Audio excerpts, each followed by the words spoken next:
girl has left my bed. It was a long hot night, but I guess I got paid in the end. Sun is breaking down the dark. The shades are drawn real tight, but the will will not hide that it's day. No pleasant state of mind. You know I'm feeling fine.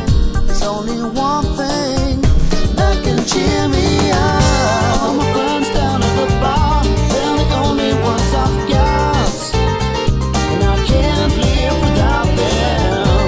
All my friends down at the bar, they're the only ones I've got. They're the only ones I've got.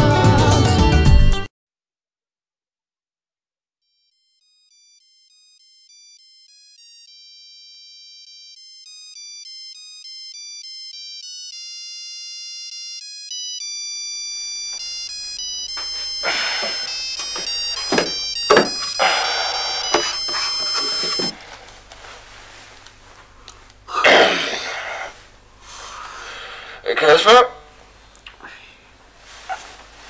Hej. Ja. Du kommer bare hen ad den. Hej. Hvad var det? Simon. Simon? Ja.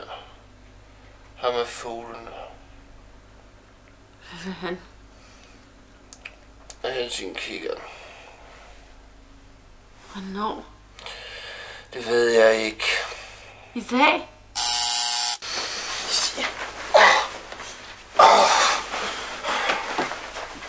For helvede. Men gang kan man for helvede ikke engang få lov til at sove længe i weekenden nu? Ja, vi skulle da kaste ud foran døren. Ja.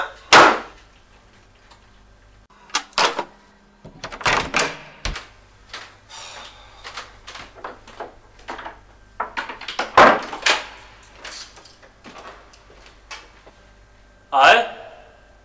Hey, hvad så? Ikke så meget. Jeg skal bare ud på fælleden og kigge efter fugle, men du har jo min kikkert.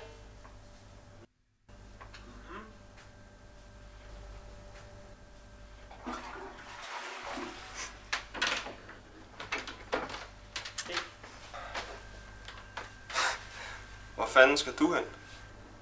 Jeg skal ud på fælleden og kigge efter fugle, men jeg har glemt kikkert. Hej Lea. Hej.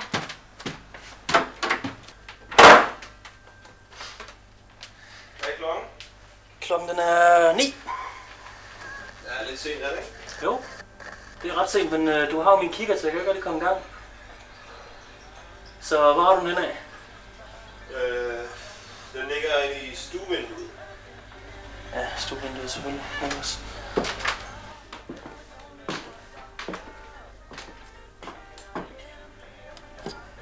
Hvordan var filmen? Den var... har du ikke lige været regnet med dem? Den var okay. De er store.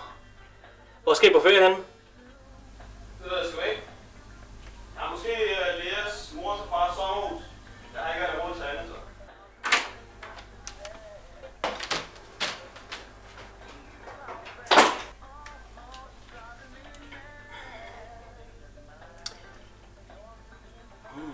Velplejet D-skål. Fordelagtige benklæder. Hun hedder garanteret Sisse. Jeg piger, som hende hedder Sisse og kommer sammen med en bodybuilder. Er hun blot? Ja. Var jeg væk, eller? Nej. Hold da kæft, man, hvor nogle jæder. Hvis nu der er knap på hendes skjorten sprang, og blev nødt til at gå ind i butik for at få en bytte, hvad fanden vil hun så sige til? Damn, vi er helt oppe at regne, du. Fuck. 700-800 gram stak. Hvis jeg øjnede ikke med mig selv omgående. Kasper. Ved du hvad, jeg tror sgu lige ikke det. Altså man kan ligesom se på en måde, sådan de bølger rundt om sådan en gård. Kasper! Ja, hvad?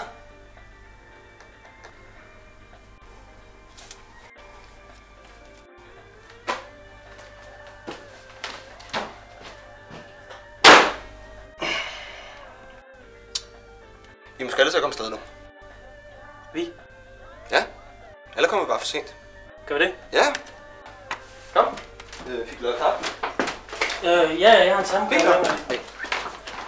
Vi ses den i dag. Jeg kommer ned. Ja, vi ses.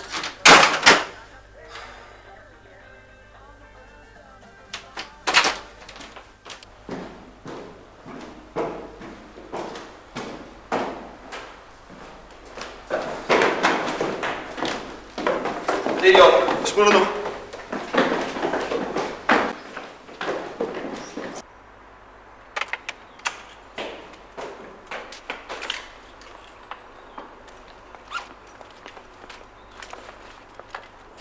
Hvad laver du?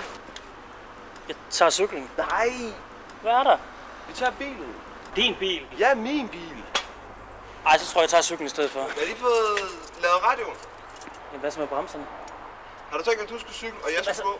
Du har en cykel. Den er flad. Jamen, så få den dog lappet. Det kan jeg ikke finde ud af. Og gider heller ikke cykle.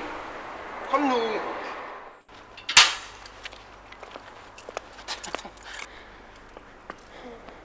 Du er ynkelig. Jeg ved det.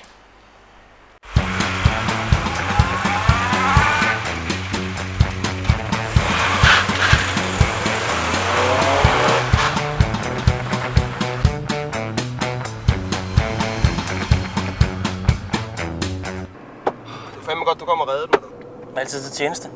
Hvad så? Er du på tur eller hvad? Ja, vi er cool. Men hvornår lige du begyndte at interessere dig for fugle? Det har sgu da gjort i mange år. Særligt dem med gode lår baller.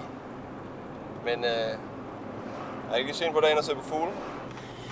Jo, men det kommer jo også an på, hvad det er for nogle fugle, man vil se på. Så tror jeg lige, jeg ved, hvor vi skal hen. Okay. For helvede!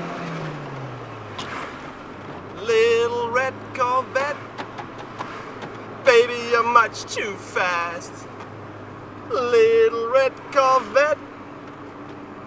You say, it's gonna...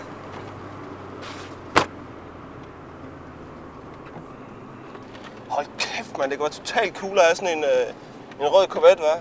Bare cruise ned langs kysten. Jeg mener, der er ikke nogen piger, der ikke bare vil stå og savle. Hele flokken, der var de bare stå velvilligt af dig. Store Ej, hele Kasper, flokken, der var de bare Kasper, stå den sang, den handler jo ikke om en bil, vel? Nå, Nej, altså Prince, han bruger bilen som metafor. metafor. Ja. En metafor, det er, når man bruger et ord for at forklare noget andet. Simon, du hører fandme ikke trække i pædagogtrøjen, hver gang du støder på en semafor. Det er fint nok med mig, at du absolut vil finde en semafor i den skide bil. Men vi er sådan nogen, der godt kan nyde en god sang, uden at skulle splitte den ad i hentydninger og semaforer. Jeg ved ikke, hvad det er. Damn, det hedder en metafor. Metafor. Manden kan jo sikkert bare godt lide sin bil. Han vil sikkert nyde lige så meget at cruise ned langs kysten. Hendes baby er en bil. Ja, baby, der brugte du faktisk en metafor. Baby, det er en metafor for noget, man holder af, og noget, man elsker. Ja, siden hvornår er kælenavn nu blevet en metafor? Et kælenavn er en metafor. Okay. Så er fuck dig en metafor for, at jeg ikke gider diskutere det her længere.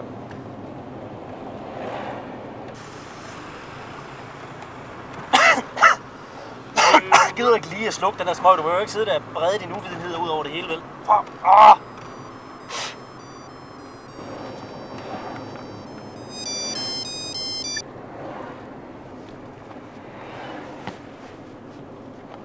Er det for øvrigt ikke ret lang tid siden, jeg har været ude og se på fugle?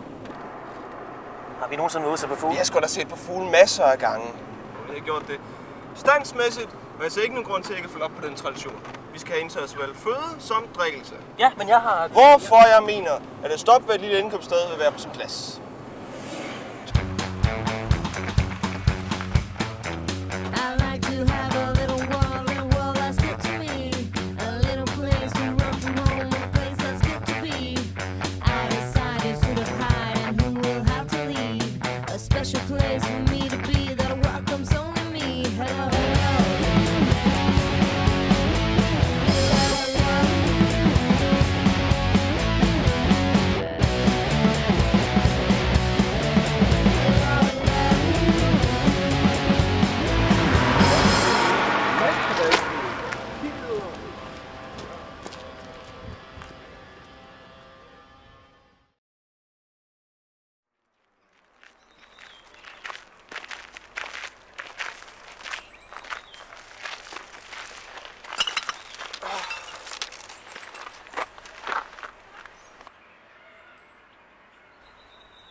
Kaffe?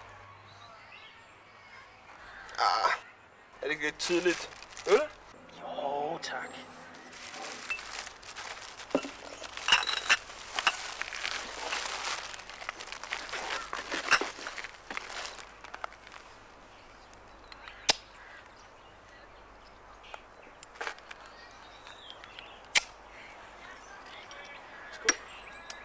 Godt.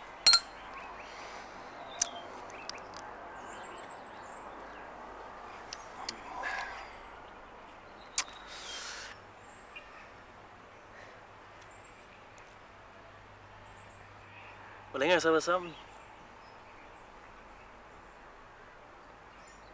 Hvem? Hvad fanden mener du? Lea sgu da? Nå, et halvt års tid. Da. Hun minder lidt om Karen.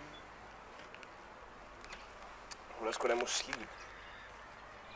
Hvad for noget? Ja, og sikkert fundamentalist eller ekstremist, eller hvad fanden nej, det hedder, når de fiser rundt i sådan nogle skide telte der. Ved du, jeg tror så hverken hun er det ene eller det andet. Nej, hun er sgu sikkert det tredje. Hun skal bare føde nogle gode, sunde drengebørn, som der kan vokse op, blive nogle rigtige røvhuller, gro noget skæg og klæde jihad, hvorefter de med god samvittighed kan skære halsen over på os alle. I Guds navn. Gud bød os det. Allah Akbar. Jeg tror faktisk lige præcis, det er sådan noget, de er flygtet fra. Jamen, hvorfor fanden render hun så stadig rundt til sådan noget? Prøv lige så der. 3 børn. 3. Den ældste knap nok gå endnu. Ja, det ligger jo i deres natur og i deres kultur. Jamen hold da kæft, det er sgu da også der betaler for deres skide kultur. Jeg siger derhenne, at hun scorer kassen i børnepenge.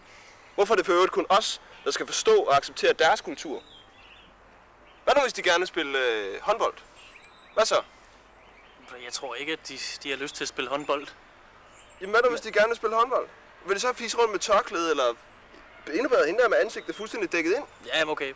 Det går da så meget sjovt ud i hvert fald. Ja, i sandhed er min pointe. Hvorfor skal religion være en forhindring for, at de kan spille håndbold? Det er jo fuldstændig åndssvagt. Ja, det er også lidt noget pjat, fordi du vil jo bare se deres patter, ikke? Ja, okay. Good point. Men hvad nu, hvis dine forældre ikke havde givet dig lov til at spille fodbold, for eksempel? Hvad så? Men du ved jo ikke, om de rent faktisk får lov af deres forældre eller ej til at spille fodbold eller håndbold, vel? Ja, det ved jeg sgu da. Har du måske nogensinde set nogle somaliske kvinder spille håndbold? Nej. Men jeg har heller aldrig set nogle grønlandske kvinder spille håndbold. Grønlændere? Grønlændere, de kan sgu da heller ikke spille håndbold. Nå. Hvorfor? Kropsbygning. Grønlænder, lille. Somalier, høj. Somalier er nærmest bygget til håndbold, eller endnu bedre, basketball. Okay, men du er også lige præcis nu i gang med at beskrive, hvordan Danmark kunne blive beriget af fremmede kulturer, ikke? Ja, altså alle lande omkring os har jo været kæmpe kolonimagter gennem årene, ikke? Og været vant til fremmede kulturer. De kan jo kæmpe stor nytte af det i dag. Hold da kæft, prøv lige at se hende der. Jeg ved, om hun løber for at løbe, eller for at blive set? Eller for at vise dem. Well, mission accomplished. Skål. Skål. Er det ikke så lidt pudsigt, de hopper jo i takt? I takt? I takt med hvad? I takt med hinanden. Burde den ene ikke sådan ligesom være op, når den anden var nede? Fordi det er sådan gået lidt godt op. Det var da også en sød lille en. Ja, hende kunne jeg godt tænke mig at lade først hjælpe dig. Ja, go for it. Ja. Har du forresten hørt, at GF forhandler med en brasilianer? En fremragende tekniker. Hvem? Brasilianeren.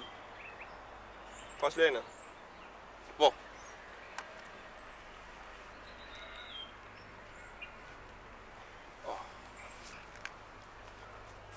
Undskyld, gode herre. De har vel ikke et par flasker, de kunne undvære til en værdig lidende? Om jeg har et par flasker, jeg kunne være... Nej, det har jeg godt nok ikke. Har du nogen til mig? Nej, men jeg vil bare høre om... Nej, det har du vel ikke. Du skal vel en tur til Samsø eller sådan noget, ikke? Ved du, jeg er studerende. Jeg er sgu da blandt de fattigste i det her land. Ikke? Der selv inklusiv. Derfor kan jeg godt sidde her og drikke en enkelt øl eller to, men det betyder ikke nødvendigvis, at jeg tænker mig at give dig noget som helst, vel? Jamen, nej. Nej, hvad bruger du dine penge til? Sprut og bajer og smøger og sådan noget, ikke? Altså, jeg er sgu da ligeglad, men du ser ikke ligefrem ud til, at du har nogen udgifter til bolig eller noget. Men Nej. vel? Nej. Du burde faktisk give mig noget af dit. Har du nogle flasker? Nej. Jeg må se. Nej. Flemming, Der er flaskerne. Så fik du luft. Ved du hvad, han skal kraftedeme ikke komme Ja, med en nas. jeg ved det. Ved du, jeg er så skidetræt, hvis du. Far fisse frem og tilbage. Den eneste, der prøver på at score mig, det er kraftet med en gammel dum støder. Og rolig, en dag så kommer der den eneste ene. En kvindelig bums. Virkelig opmuntrende.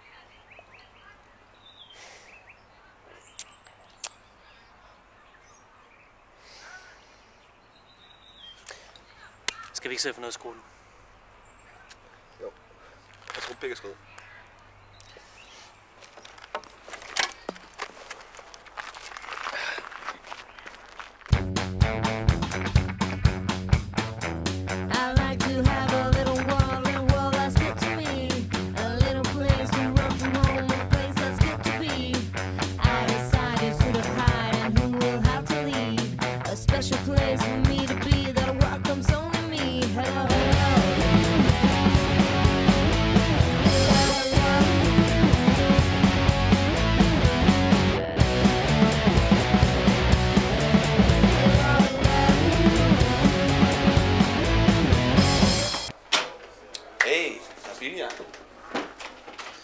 Så gør et spil klar.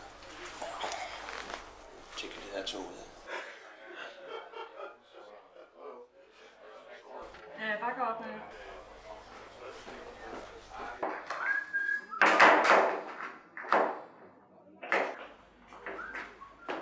Nå, jeg kan mærke nogen, der får slag her, tror jeg. Ja. Det kan jeg også. Fornemmer jeg en revanche, eller er der bare tynd lugt? Kæft, jeg var nok stiv sidste gang, men jeg kunne ikke engang se på til sidst. Det kunne jeg sgu da heller ikke. Men det var en fed kamp, tror jeg. Hvad blev den egentlig? Det kan jeg sgu ikke huske. Jeg vil som sagt ikke se noget som helst.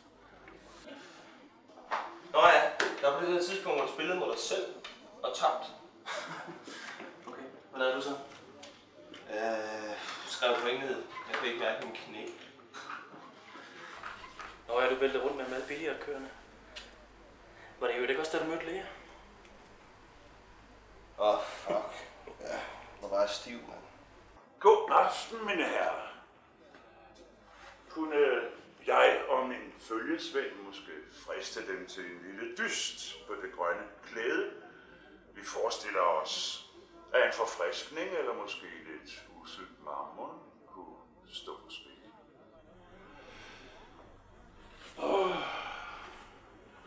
Duften af pap.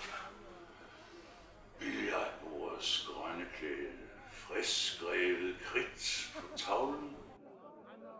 Det var vel i 63, at jeg kom her første gang. Og stod ansigt til ansigt ved den værste, den mest modbydelige og yderst ildelukkende Svingby. Svingby. Det var noget, vi kaldte ham, fordi han havde kunstigt ben. Som han i øvrigt ofte glemte, når han var for fuld. Men hvad, det kunne han spille. Ja, jeg husker, at vi engang stjal hans ben og lagde det under mælkemandens bil for at se ham tabe alle flaskerne, i det han kom ud af opgangen. Det lykkedes mig aldrig at vinde over Svend. Det var i sandhed en rigtig hej. Han havde så mange tricks op i ærmet, som vi havde historier om det ben, han havde mistet. Nå, men hvor uhøfligt af mig. Tillad mig at præsentere mig. Mit navn er Claes Holmgren. Gren med 2 i. Og det er så min partner Bent, som måske nok endnu mangler for kommunikation til sine andre fortræffelige egenskaber. Ja, som sagt, han har mange gode kvaliteter.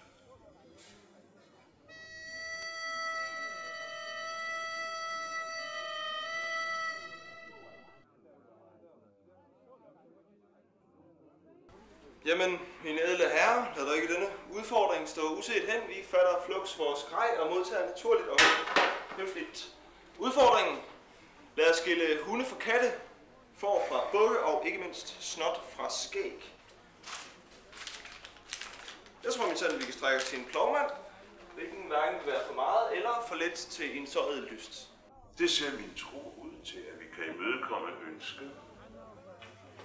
Nu vel, spiller vi bare os, eller makkers? Bare jeg to. Jeg ved sgu da ikke, ham Bent var sådan hej. Du kunne måske lære det efter første spil, ikke? Ja, fuck det. Det er bare penge. Ja, det er sgu mine penge. Du får dem igen, ikke? Kom, vi skal have en øl. Jeg giver. Ja, du giver en øl. For mine penge, ikke? Ja, det er bare penge.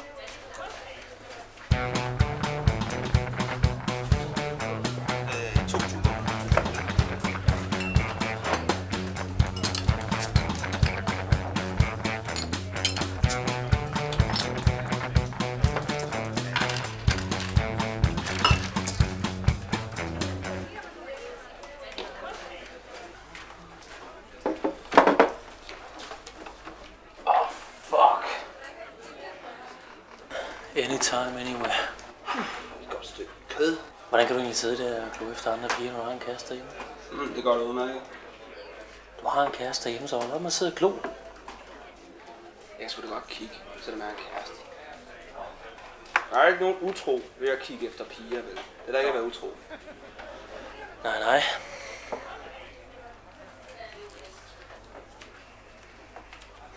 Har du nogensinde været din kæreste utro? Lea? Nej, sgu da alle din kæreste. Regner for hvornår, fordi dem i gymnasiet tæller sgu. Altså okay, dag 1 efter gymnasiet så, og ikke noget med shit og noget fuck og noget ups eller noget, så dag 1. Hvad hvis jeg var stiv? Dag nummer 1. Hvad hvis hun var utro først? Dag nummer 1. Okay. Dag 1. Hold da kæft, jeg tror, hun ligger op til dig. Mig? Hun er også lidt din type. Du skal da ikke være min type. Sådan en som hende, det skulle da alles type. Hey, vi var i gang med at snakke om noget, ikke? Okay. Dag 1. Der har faktisk kun været en. Okay. Som jeg ikke har været utro. Til gengæld så var hun mig utro. Hvorfor? Er du klar over, hvad det gør for sådan noget? Det gør det sgu da kun, hvis vi får det at vide. Hvad så med Lea? Ja. Hvornår? Lige nu er lige min fantasi psykopat-knippet hende, der han over jukebox. Det gjorde jeg sgu også på lidt tid. Men hvad med Lea? Nej, ikke endnu. Hvad fanden mener du med ikke endnu? Du har da selv set hende, når hun ikke får sin vilje, ikke? Du kan sgu da også sagtens sidde der og pege fingre af mig. Du har ikke nogen kæreste, vel? Nej, det har jeg sgu ikke, men dem jeg har haft har jo heller ikke været utro. Og hvorfor har du så ikke nogen kæreste nu? Fordi de som regel har været meget utro. Du er så nødt til at komme mere frem i skolen, ikke? Der skal mere power på. Vi skal angribes forfra. Ved du hvad? Nu går du op og henter to nye. Og så kan du også lige tjekke de der 2 tøser ud, der står.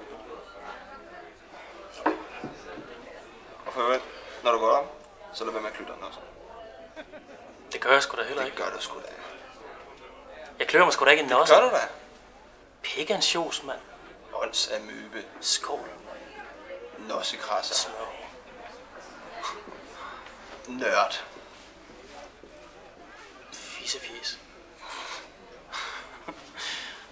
Don Lort. Knæbeaffald. Knæbeaffald. Det er fandme ulækkert. Mig kan du kalde mig, men fandme ikke det. Hvad skal du have? Jeg ved ikke, det er samme som dig. Du ser ud som, du har det meget sjovere end mig.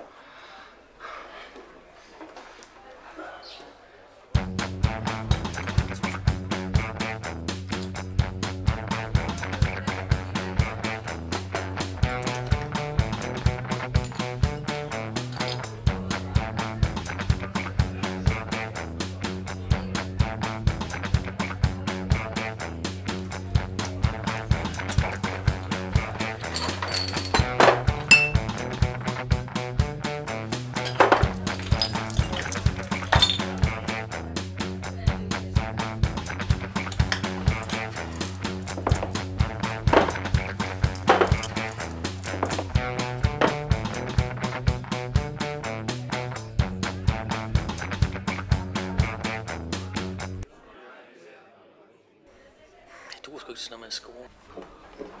Men hende er bare taget med musklerne meget sød. Simon. Hold fra nallerne fra bartender og ekspedienter. Du kunne da have snakket med dem. Spurgt om de kom herfra. De er bare lidt forbi eller noget. Det kan jeg ikke. Jeg går totalt kold, når jeg skal tage en pige. Jamen, hvad er det der lige, du er bange for? Er du bange for, at du skal blive grint, eller at de skal brænde dig af? Eller?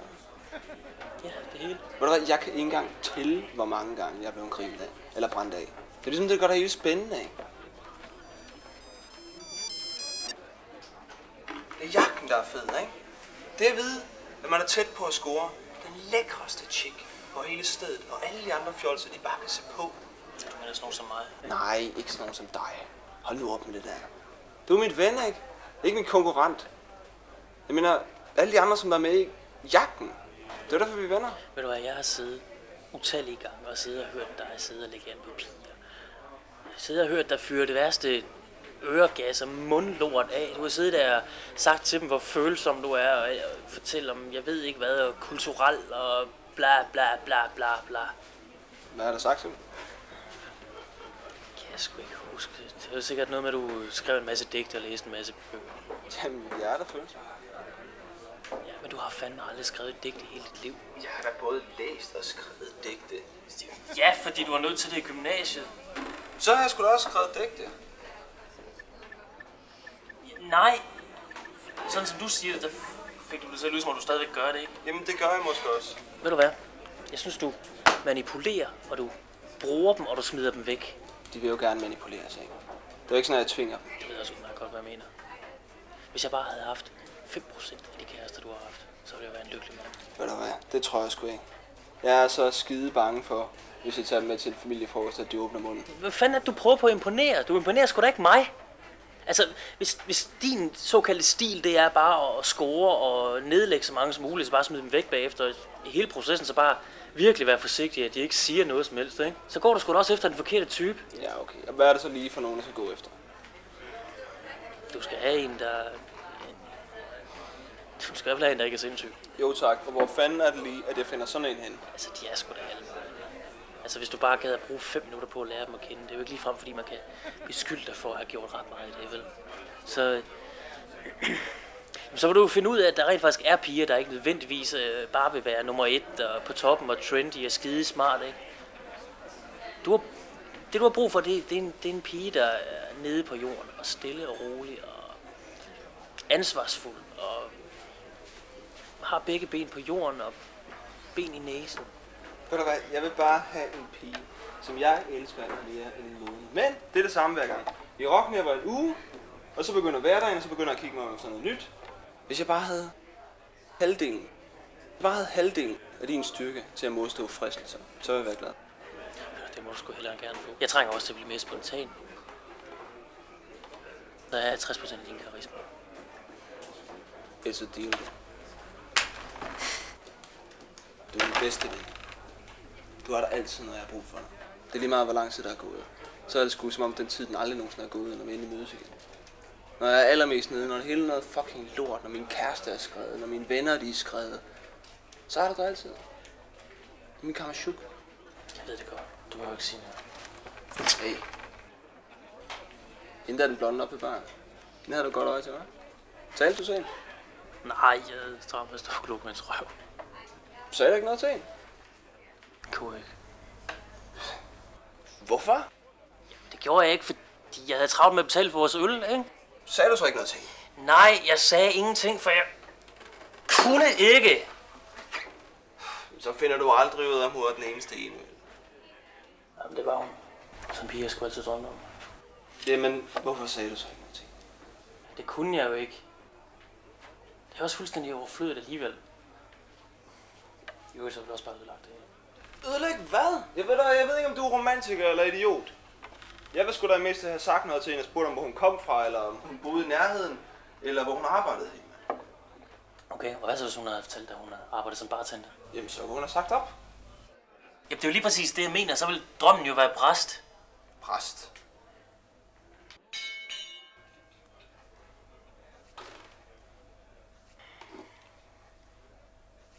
Skal vi?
Kaffe? Nej tak. Bus? Ja tak, et par stykker. Fuck. Jeg er lige udgået. Bil? Ja, du har vel ikke en lille rød Corvette? Fuck dig. Spasser. Åndssvigt. Torskerøver. Næsbuler. Superfjols. Mega nørd. Nossekrasser. Plantante idiot. Røvhul. Spik.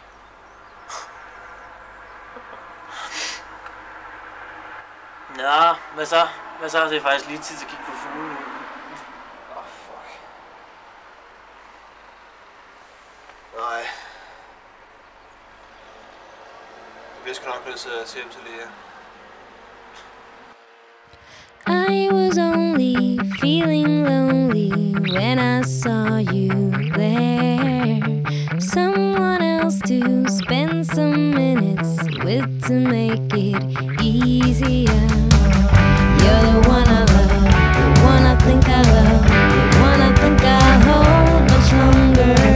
You're not the only one that I've been thinking of. The one I'm dreaming of is not the one I love, and I'll have to find out sometime, or I will never know what I've been dreaming of. Sometimes dreaming is innocent, sometimes it is yearning. Somewhere on this given planet, is there someone turning?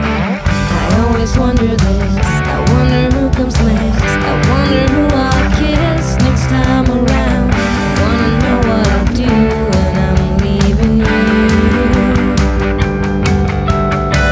I always wonder this, I wonder who comes next, I wonder who I'll kiss next time around. I wanna know what to do when I'm leaving you. On my way to meet somebody, onto something new. I think that this might be another, someone I could lose. You're the one I love, the one I think I love, the one I think I'll hold much longer. You're not the only one that I've been thinking of.